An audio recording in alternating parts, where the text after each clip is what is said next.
우리가 읽고 있는 성경은 모두 66권으로 되어 있습니다. 서로 다른 저자들이 수천 년에 걸쳐서 기록한 것이 바로 우리가 읽고 있는 성경 66권입니다. 이렇게 수많은 저자들이 수천 년에 걸쳐서 기록한 성경이지만 이 66권 전체를 관통하는 흐르는 동일한 주제들이 있습니다. 그 중에 하나가 누가 진짜 왕이냐라는 주제입니다. 그래서 성경은 우리가 무엇을 우리의 실제 삶에서 왕으로 섬기고 있는지에 대해 관심이 많습니다. 그리고 성경 66권 전체가 하나님이 우리의 참된 왕이시다라는 것을, 그리고 참된 왕이 되셔야 한다는 것을 우리에게 말해주고 있습니다. 성경 66권 전체 속에 흐르는 또 다른 동일한 주제 하나는 하나님의 열심입니다. 하나님을 향한 우리의 열심을 의미하는 것이 아니라 우리를 향한 하나님의 열심을 의미합니다. 저도 한때 하나님을 향한 우리의 열심만이 참된 신앙인 줄 알았습니다. 그래서 제가 할 수 있는 만큼 열심히 예배를 참석했고요. 그리고 제가 할 수 있는 만큼 열심히 교회에서 봉사를 했고요. 그리고 제가 할 수 있는 만큼 열심히 교회 안에서 일을 했습니다. 하나하나 하나님을 향한 우리의 열심, 봉사, 예배 모두 중요한 부분들입니다. 그런데 성경은 하나님을 향한 우리의 열심 이전에 우리를 향한 하나님의 열심이 먼저 있었다라고 성경 66권은 이야기를 합니다. 창조 이야기, 출애굽 이야기, 선지자들 이야기, 그리고 우리의 구원을 위해서 하나님이 보내신 그분의 아들이신 예수님이 십자가에서 죽음을 당하시는 일까지, 이 모든 일들 하나하나에 우리가 하나님의 피조물이 되는 우리 인간들을 향한 하나님의 열심이 담겨져 있습니다. 그래서 성경 66권 전체가 이야기하는 공통된 한 하나님의 모습은, 하나님은 우리를 그저 창조하시고는 우리를 그저 구경하시는 분이 아니시고, 우리를 위해 오늘도 생각하시고 계획하시고 행동하시고 일하시는 하나님이시라는 것이, 여러분, 그것이 성경 66권 전체가 이야기하고 있는 한 공통적인 하나님의 모습입니다. 지난 몇 달 동안 우리 함께 요한복음 시리즈를 나누었고요. 이제 17번째 시간까지 왔습니다. 이제 2번을 더 하면은 요한복음 시리즈가 이제 마무리가 될 텐데요. 특별히 이 요한복음도 우리를 향한 예수님의 열심이 어떠한 열심인지를 보여주고 있습니다. 특별히 요한복음 13장에서 17장까지는 십자가에서 주님이 처형당하시기 바로 전날까지도 주님의 제자들을 향해서 열심을 쏟아 부으시는 장면들이 수없이 이어집니다. 하루만 지나면은 예수님이 로마 군인들에게 체포를 당할 때 모두 주님을 배반하고 도망갈 이 제자들을 위해서 예수님은 바로 전날에 발을 씻어 주십니다. 그리고 다음 날이면 예수님을 배반하고 도망갈 이 제자들을 위해서 말씀으로 격려해 주시고 위로해 주시고 그 삶을 세워주시는 장면이 이어지고요. 그리고 지난주에 함께 은혜를 나눈 17장에서는 다음 날이면 모두 주님을 배반하고 도망갈 이 제자들을 위해서 17장 전체에서 이 제자들을 위해 기도하는 이야기가 이어집니다.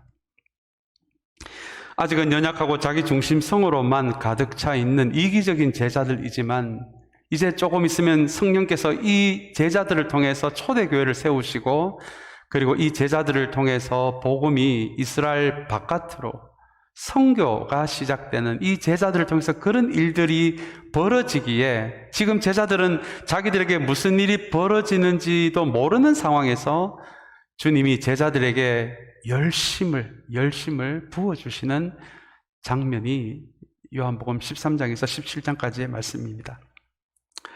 그리고 오늘부터 3주 동안에는 요한복음 20장, 21장 이 2장을 통해서 우리 3주 동안 부활 이후에 하나님이 제자들에게 부어주시는 이 열심을 함께 붙들기를 원합니다. 20장, 21장의 말씀 가운데도 보시면 주님이 부활하신 그 당일 저녁부터 숨어있는 제자들을 찾아가는 장면이 오늘 우리가 읽은 본문이고요. 그리고 심지어 21장에 보시면 이제 다시 고향인 갈릴리로 돌아가서 생업인 업으로 돌아가 있는 제자들을 주님이 또 찾아가셔서 그 새벽까지 물고기를 잡는 제자들을 위해서 해변가에서 아침밥까지 차려주시는 그 주님의 열심이 또한 21장에 나타나 있습니다. 그렇다면 여러분, 주님은 왜 이렇게 아직까지는 이 못난 제자들을 위해서 열심을 붓고 계실까요? 왜 이렇게 제자들을 향해 열심을 내고 계실까요? 그것은 이 제자들의 회복을 위해서입니다. 여러분, 성경이 이야기하는 회복이라는 단어 안에는 여러 가지 이유로 제자리를 벗어난 뼈를 다시 제자리에 집어넣는다라는 의미가 성경이 말하는 회복이라는 단어 안에 있습니다. 제자리를 이탈한 뼈를 다시 제자리에 갖다 놓기 전에는 그 사람은 아마 건강한 삶을 살아갈 수가 없을 것입니다. 그래서 이탈된 뼈를 여러 가지 이유로 이탈된 뼈를 다시 제자리에 갖다 놓는 것, 이것이 성경이 이야기하는 회복의 의미입니다. 우리의 영혼도 마찬가지일 것입니다. 때로는 죄로 인해서, 때로는 연약함으로 인해서, 때로는 우리의 잘못된 선택 혹은 우리의 엄밀한 습관에 의해서, 그리고 과거에 가졌던 어떤 상처 같은 것들은 끊임없이 우리 영혼의 뼈들을 제자리에서 이탈하게 만듭니다. 주님은 그 이탈된 영혼의 뼈들을 다른 어떤 것보다도 그것을 제자리에 갖다 놓는 그 회복에 대해서 주님은 정말 관심이 많으십니다. 그 영혼의 뼈들이 다시 제자리에 놓아져야 하나님이 우리 인간들에게 의도하신 그 인간다운 삶, 하나님이 계획하신 사람다운 삶을 살아갈 수가 있기 때문입니다. 그래서 예수님은 그 시대 제자들뿐만 아니라 지금 이 시대의 모든 공동체 안에 하나님의 사람들의 회복을 위해서도 그 주님의 열심이 부어지고 있다라고 하는 것이 여러분 요한복음 20장, 21장이 전체적으로 우리에게 이야기하고 있는 말씀입니다. 결국 예수님의 열심을 가만히 들여다보니 결국 그 열심은 우리를 향한 사랑 때문입니다. 우리를 구원하시고 회복하시기 위해 자기를 비우시고 자기 몸까지 내어주신 그 사랑을 제외하고는 도무지 이 주님의 열심을 설명할 방법이 없습니다. 사랑하는 여러분, 오늘부터 우리 10월 말까지 3주간에 걸쳐서 이제 요한복음의 마지막인 20장, 21장을 통해서 특별히 우리를 향한 주님의 열심과 우리의 회복에 대해서 함께 은혜를 나누기를 원합니다.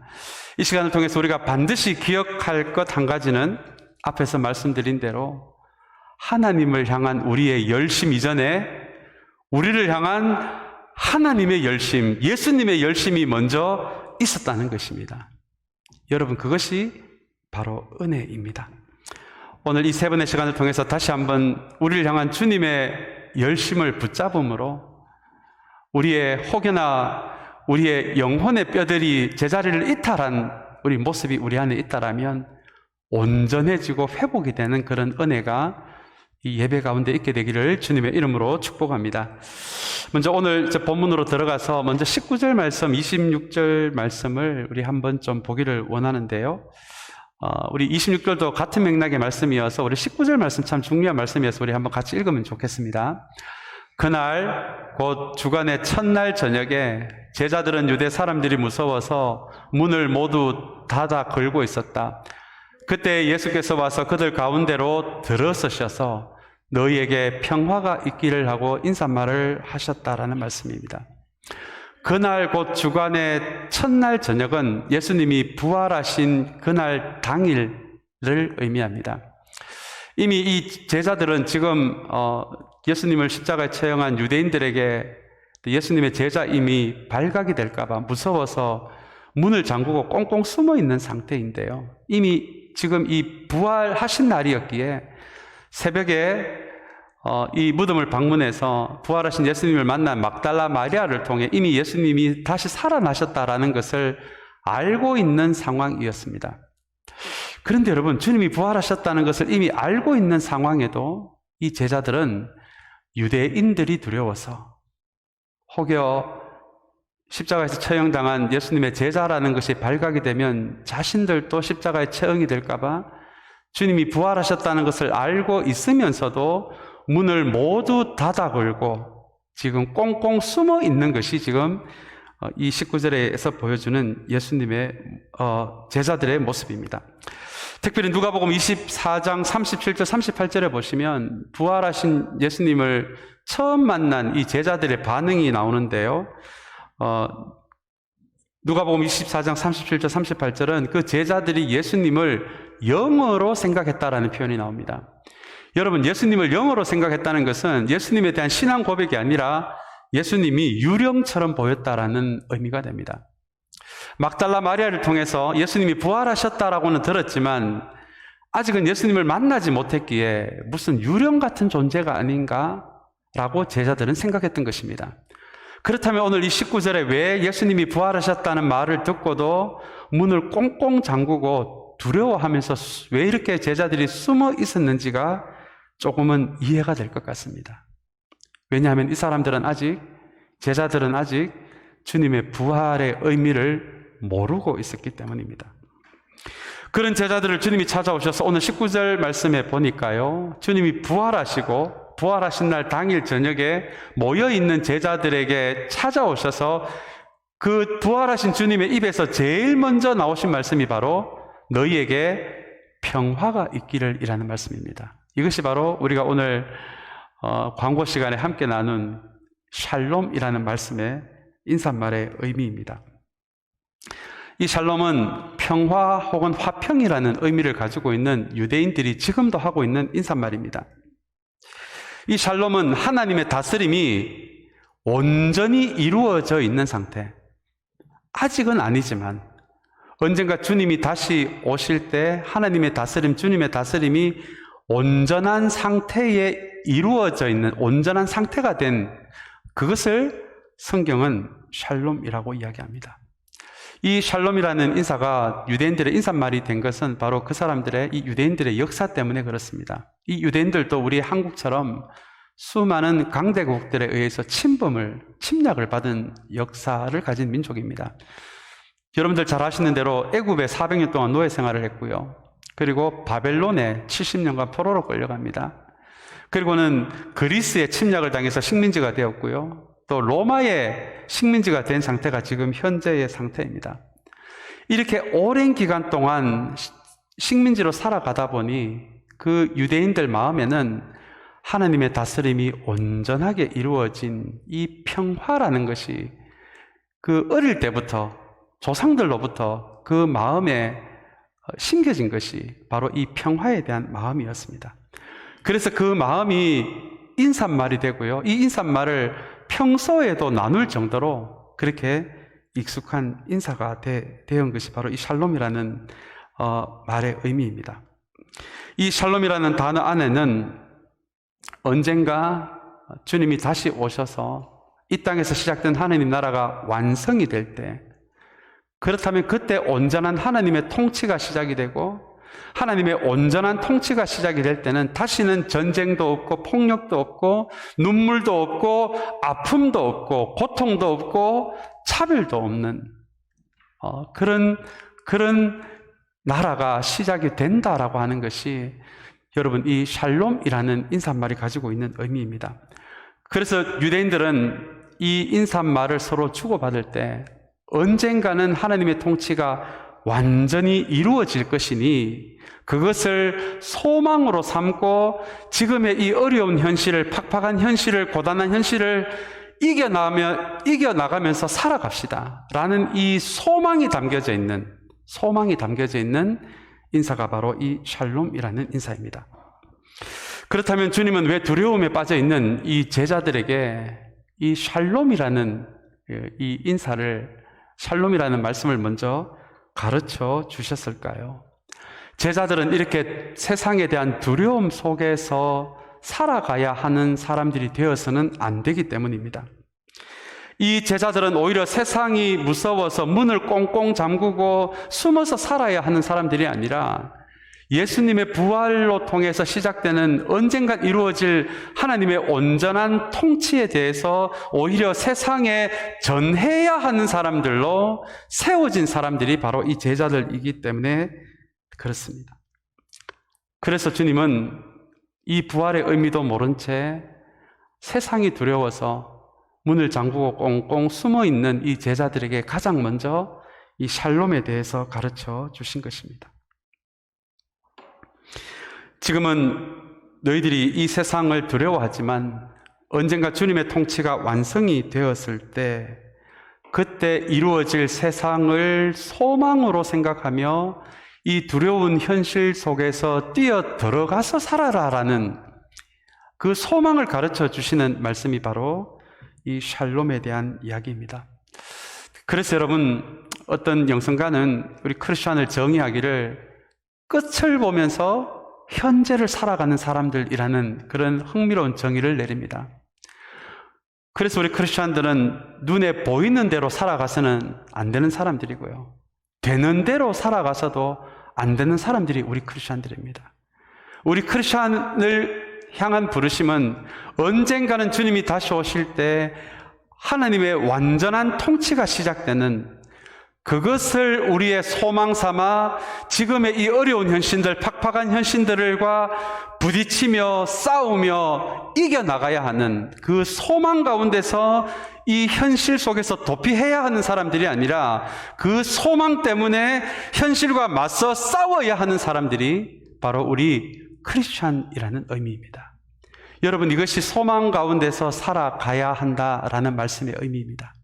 지금은 제자들이 세상이 무서워서 숨어 있지만 주님은 이 샬롬을 통해서 이제 앞으로 너희들은 언젠가는 이루어질 온전한 하나님의 나라를 생각하면서 이 두려운 세상에 저항하고 맞서고 이 세상을 회복하는 일에 쓰임을 받아야 되는 사람들이다. 여러분, 이것이 주님이 샬롬을 말씀하신 이유입니다. 그리고 여러분, 21절을 보겠습니다. 21절을 통해서 또 주님이 어떻게 이 제자들을 회복하시는지 우리 함께 보도록 하겠습니다. 21절 말씀도 같이 읽겠습니다. 예수께서 다시 그들에게 말씀하셨다. 너희에게 평화가 있기를 빈다.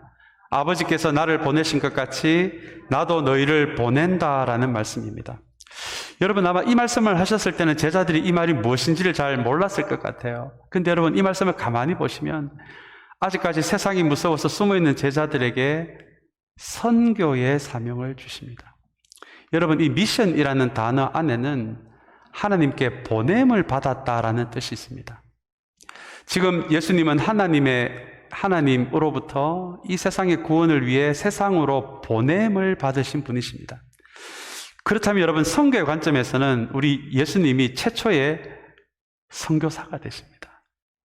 근데 주님만이 선교사가 아니라 이제는 부활하신 주님이 아직까지는 두려워서 꽁꽁 문을 잠그고 숨어있는 제자들을 다시 이 세상으로 보내는 장면이 나옵니다. 이것이 바로 21절의 말씀입니다. 그래서 여러분, 이 선교는 교회의 본질이 됩니다. 본질이라는 말은 우리가 해도 되고 안 해도 되는 것이 아니라 우리가 안 하면 큰일 나는 일이라는 것이 본질이라는 의미입니다. 교회가 선교 공동체가 되지 않으면 교회가 아니라는 말씀까지도 우리가 할 수 있는 것이 바로 선교가 교회의 본질이 되어야 한다라는 말씀입니다. 지금 다시 한번 주님의 열심을 봅니다. 지금 문을 꽁꽁 잠그고 숨어있는 제자들에게 샬롬에 대해서 이야기를 하시고는 이제는 다짜고짜 이제는 이렇게 너희가 숨어 있어야 되는 사람들이 아니라 이제는 세상으로 보내어져서 이 세상을 회복시켜야 되는 선교의 사람이 되어야 한다라는 이 말씀을 제자들에게 하시는 주님의 열심히 보이는 말씀이 바로 21절의 말씀입니다. 그리고 이어서 요한복음 20장 22절 23절의 말씀도 우리 함께 보도록 하겠습니다. 우리 이 두 절의 말씀도 우리 한번 같이 읽겠습니다.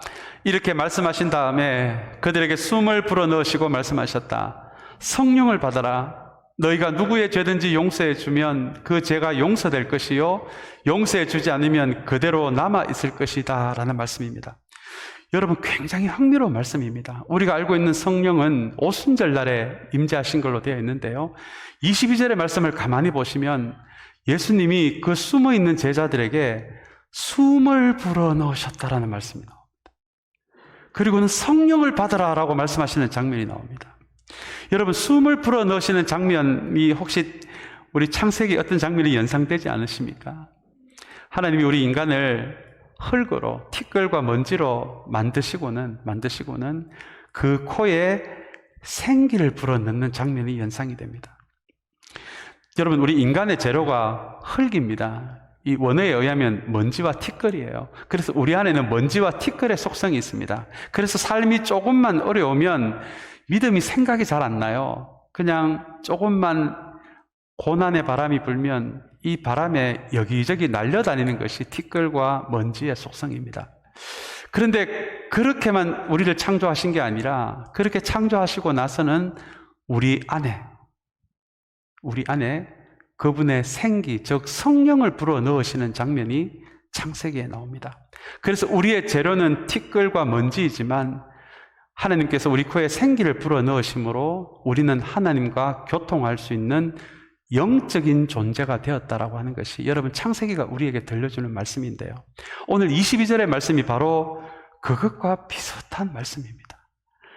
세상에 문을 꽁꽁 잠그고 숨어있는 제자들에게 샬롬 성교 이야기를 하시고는 이제는 다짜고짜 숨을 불어넣으시고 성령을 받아라 라고 말씀하십니다. 이 말씀은 너희가 앞으로 감당해야 할 선교가 너희의 힘으로 되지 않는다라는 의미가 되고요, 앞으로 이 교회를 세우실 이 성령과 함께 동행하며 성령이 주시는 능력으로 교회를 세워나가며 성령과 함께 해야 하는 것이 선교라는 것을 가르쳐 주시는 말씀이 바로 22절의 말씀입니다. 23절의 말씀은 우리가 조금은 혼돈이 될 수 있는 말씀이에요. 이 말씀을 잘못 읽으면 우리도 주님처럼 누군가의 죄를 용서해 줄 수 있는 그런 능력이 있는 것처럼 들려지는 말씀인데요, 이것을 선교하고 연관을 시킨다면 23절의 말씀은 우리가 죄를 용서할 수 있는 그 능력 있는 복음을 누구에게 전하면 그 복음으로 인해 그 사람이 죄가 용서를 받지만 우리가 전하지 않으면 그 사람의 죄가 그 자리에 있는다라는 말씀입니다. 다시 이야기하면 23절의 말씀도 선교를 강조하고 있는 말씀입니다. 이제 우리 윗부분의 말씀을 조금 정리를 하도록 하겠습니다. 사랑하는 여러분, 이 말씀을 한번 가만히 보시면 지금 숨어있는 제자들에게, 이 제자들이 이렇게 살면 안 되기에 주님이 부활하신 바로 당일날입니다. 며칠 지나서도 아니고 주님이 무덤에서 일어나신 당일 저녁에 숨어있는 제자들에게까지 찾아가셔서 샬롬을 가르치고 선교를 가르치고 성령을 가르치는 말씀이 바로 오늘 이 우리가 읽은 본문의 위에까지 우리 전반부에 해당되는 말씀입니다. 여러분, 이게 도대체 무슨 열심입니까? 여러분, 우리가 또 한 가지 우리가 보아야 할 단어가 있는데요, 다시 19절 26절의 말씀을 한번 스크린에 띄워주시면 감사하겠습니다. 우리 19절 말씀을 가만히 보시면 우리 예수님이 문을 모두 닫아 걸고 있었는데도 그때 예수께서 와서 우리 제자들 어디로 들어서셨다라는 말씀이 나옵니까? 가운데로라는 말씀이 나오고요, 26절에도 같은 말씀이 나옵니다. 예수께서 와서 그들 어디에로요? 가운데로라는 말씀이 나옵니다. 여러분, 성경의 3본문에서 동일한 단어들이 나온다는 것은 이 성경을 기록한 사람이 그것을 강조하기 위해서라는 의미가 있거든요. 그렇다면 여러분, 오늘 요한은 주님이 나타나셔서 제자들 옆도 아니고 뒤도 아니고 굳이 가운데로 들어가셔서 말씀하셨다라는 이 말씀을 통해 요한이 이 두 절의 말씀을 통해서 무엇인가 하고 싶은 말이 있는데요, 그 말씀은 이 말씀이 앞으로 장차 세워질 교회가 어떤 교회가 되어야 하는지에 대한 그 그림을 그려주고 있는 말씀이 바로 19절 26절의 말씀입니다. 나타나시되 제자들 가운데 나타나셨다는 것은 이 앞으로 세워질 교회의 중심이 우리 사람이 아니라 주님이 되어야 함을 보여줍니다. 많은 분들이 교회의 중심을 목회자라고 생각하시는데요. 여러분, 그렇지 않습니다. 교회의 중심은 주님이십니다. 그래서 오늘 29절, 26절의 말씀을 통해서 오늘 요한은 의도적으로 주님이 제자들 가운데 나타나시되 제자들 가운데에 서셨다, 중심에 서셨다라고 이렇게 이야기하고 있는 말씀이 바로 19절, 26절의 말씀입니다. 여러분, 그렇다면 요한이 그리고 있는, 그리고 예수님이 이 제자들을 회복시켜서 세우고자 하는 교회의 모습이 어떤 교회인지가 전반부의 말씀에 모두 드러나 있는 것 같아요. 그 교회 공동체는 주님이 중심이 되는 교회입니다. 샬롬이 소망이 되는 교회입니다. 선교하는 선교 공동체입니다. 그리고 그것을 우리 힘으로 하지 않는 성령 공동체입니다. 여러분, 이것이 요한이 예수님이 제자들에게 나타나셔서 하신 말씀을 통해 그리고 있는 교회들의 모습입니다. 사랑하는 여러분, 주님께서 참사랑교회를 우리에게 선물로 주셨습니다. 이 교회가 어떤 교회가 되기를 원하십니까? 오늘 말씀에 비춰보자면 주님께서 이 지역에 우리 교회를 세우시고 주님이 꿈꾸는 교회는 바로 사람이 아니라 주님이 중심이 되는 교회입니다. 눈에 보이는 대로 닥치는 대로 운영이 되는 교회가 아니라 주님이 소망이 되는 교회입니다. 그리고 무엇보다도 선교하는 공동체입니다. 그리고 그 선교와 교회를 세우는 것을 우리 힘으로 하지 않고 성령님께 물어보는 공동체입니다. 여러분, 이것을 성령 공동체라고 합니다. 사랑하는 여러분, 다시 한번 우리 참사랑교회가 예수 공동체, 샬롬 공동체, 선교 공동체, 성령 공동체로 든든히 세워져 가게 되기를 주님의 이름으로 축복합니다. 그리고 24절부터 마지막 29절까지 말씀을 통해서는 주님이 오늘 요한이 아주 독특한 한 사람을 소개합니다. 그 사람은 바로 우리가 잘 알고 있는 도마입니다. 왜 요한은 이 요한복음이 이제 마무리가 되어가는 이 끝부분에 이 도마라는 사람을 기록해서 우리에게 소개하고 있을까요? 이 도마의 이야기를 통해서 요한은 무엇을 말하고 싶었을까요? 사실 도마는 이 장면 때문에 2000년 교회의 역사 동안에 그냥 도마로 안 불리고 의심 많은 도마라는 그런 닉네임을 가지게 될 정도로 어떻게 보면은 도마 개인한테는 흑역사가 되는 오늘 본문일지도 모르겠습니다. 사실 저의 별명도 도마였습니다. 제가 이성적으로 잘 믿어지지 않은 부분에 대해서 자꾸 청년 때부터 목사님, 우리 전도사님한테 질문을 하니까 어느 순간부터 저의 별명이 도마가 되고 말았습니다. 그래서 제가 어느 날 교회 가니까 어떤 분이 저기 도마 온다 그러시더라고요. 그래서 제가 도마인 줄 알았습니다. 오늘 본문에 나와 있는 도마가 말하자면 저의 조상님이 됩니다.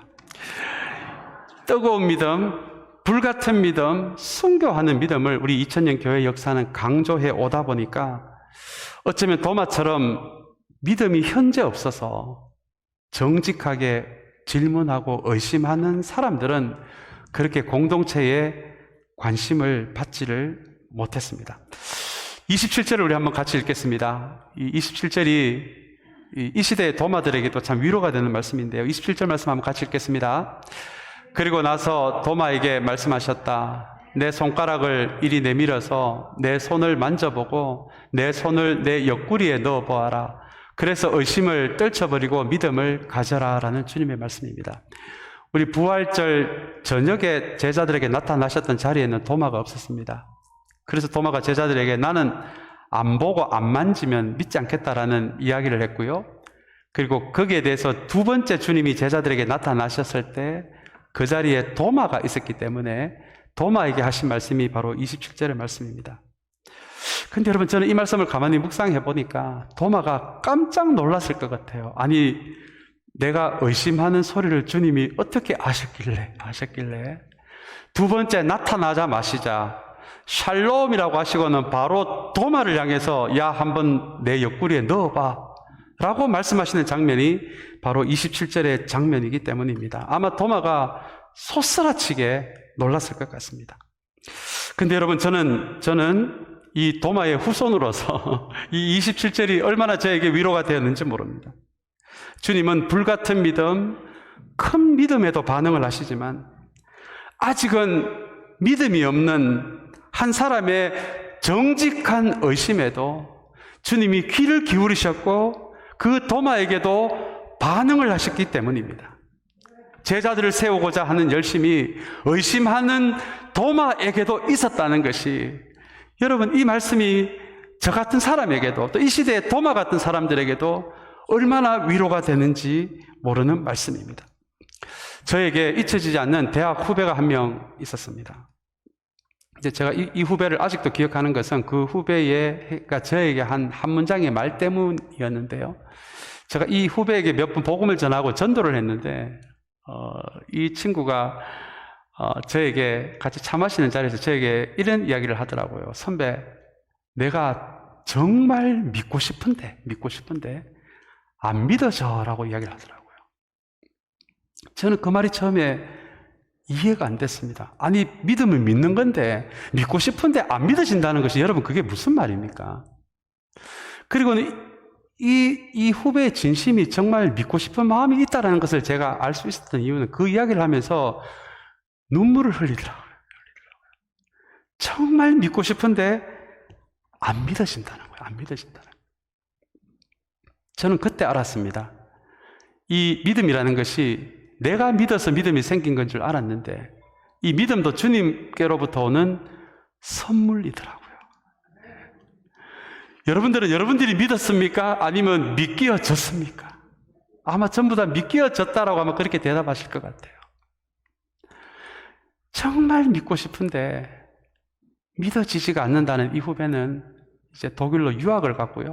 졸업하고, 그리고 독일 유학 가서 한 5년 정도 지나서 이 친구를 제가 거의 잊어버리고 있었는데, 이 친구로부터 이메일이 하나 왔어요. 이 후배로부터. 그 이메일에 어떻게 돼 있었냐면, 선배, 이제 나 믿어지기 시작했어 라니다. 그래서 불같은 믿음, 순교하는 큰 믿음도 하나님이 귀하게 보시지만, 여러분, 정직하게 자신의 있는 상황을 그대로 드러내는 한 사람의 인생을 마치 주님이 도마를 기억하시고 도마의 인생에도 주님의 열심이 부어진 것처럼, 이 후배의 인생에도 주님의 열심이 부어져서 5년이라는 시간이 걸렸지만, 선배, 나 이제 믿어줘 라는 것이, 그것을 통해서 이 정직한 의심을 가진 믿음 없는 사람들에게도 주님의 열심이 얼마나 부어지고 있는지에 대해서 제가 다시 한번 깨닫고 감사를 드렸던 기억이 납니다. 이제 20장 28절의 말씀입니다. 주님이 이 도마를 기억하시고 도마에게 말씀하신 말씀을 통해서 도마가 이런 멋있는 신앙 고백을 하는데, 우리 28절 말씀도 같이 읽겠습니다. 시작. 도마가 예수께 대답하기를 나의 주님, 나의 하나님 하니라는 고백입니다. 여러분, 요한복음에 나오는, 어쩌면 성경 전체에 나오는 고백 중에서도 가장 아름다운 고백입니다. 특별히 사복음서 가운데서 예수님을 하나님의 아들로는 고백하지만 예수님을 하나님으로 고백하는 이 유일한 사람이 바로 도마이기 때문입니다.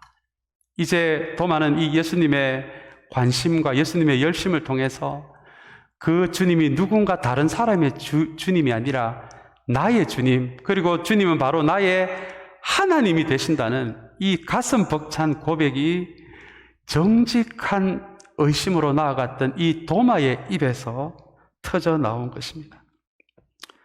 사랑하는 여러분, 우리 조상님이 이렇게 대단하신 분이십니다. 그리고 그 마음이 이 시대의 도마들에게도, 교회에 나와서 예배를 드리지만 때로는 의심이 드는 사람들에게도 언젠가는 그 사람들의 입에서 나의 주님, 나의 하나님이라는 고백이 터져 나오기를 기다리시면서 그 사람들의 인생 가운데서도 일하고 계시는 예수님의 열심이 지금도 끊임없이 부어지고 있다는 것을 여러분 기억하는 저와 여러분들이 되시기를 주님의 이름으로 축복합니다. 우리 자녀들 가운데, 이세들 가운데 성인이 되어서 신앙을 떠나서 가슴 아파하는 우리 믿음의 식구들이 있습니다. 우리 통계에 의하면 60%, 70% 이상이 성인이 돼서 우리 신앙을 떠나는 우리 2세 자녀들이 참 많이 있습니다. 여러분, 어쩌면 그 사람들이 이 시대의 도마입니다. 여러분, 오늘 도마의 인생에도 주님의 열심이 부어져서 그 입에 나의 주님, 나의 하나님이라는 고백이 터져 나오는 것을 바라보면서 사랑하는 여러분, 특별히 나와 가까운 사람 가운데 신앙을 떠난 우리 사람들이 혹시 여기에 계십니까? 여러분, 포기하지 마시고요. 도마의 입에서 터져 나온 나의 주님, 나의 하나님이라는 이 고백이 우리의 자녀들 입에서도 여러분 터져 나올 수 있도록 주님이 지금도 그 열심을 붓고 계신다는 것을 여러분 기억하시고 기도하시는 저와 여러분들이 되시기를 주님의 이름으로 축복합니다.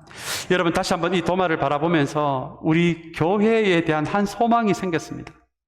물론 우리 교회에 믿음이 좋으신 분들도 넘쳐나면 좋겠지만 우리 교회에도 이 도마같이 주님에 대한 의심을 가진, 아직은 주님에 대해서 잘 모르는 초신자들이 편하게 적응하는 교회가 되었으면 하는, 좋겠다라는 이런 마음이 생기더라고요. 여러분, 믿고 싶은데 안 믿으시는 거 어떡하겠습니까? 그러나 그런 사람들이 우리 교회에 와서 그 질문을, 의심을 편안하게 내어놓을 수 있는 교회가 될 수 있다라면, 우리가 그 사람들을 그렇게 섬길 수 있다라면, 기도할 수 있다라면, 여러분, 그것이 주님의 마음이 아니겠습니까? 주님은 우리 모두의 입에서 나의 하나님, 나의 주님이라는 이 고백이 터져 나오기를 원하시는 주님이기 때문에 그렇습니다. 오늘 다시 한번 부활 이후에 숨어있는 제자들뿐만 아니라 게다가 의심까지 하는 제자들까지 품으시는 주님을 바라보면서 사랑하는 여러분, 우리를 회복시켜서 다시 한번 우리를 샬롬 공동체, 예수 공동체, 선교 공동체, 성령 공동체로 만들어 나가기를 원하시는 그 주님의 열심이 우리 참사랑 공동체 위에도 있다는 것을 붙들 수 있는 저와 여러분들이 되시기를 다시 한번 주님의 이름으로 축복합니다. 우리 같이 기도하겠습니다.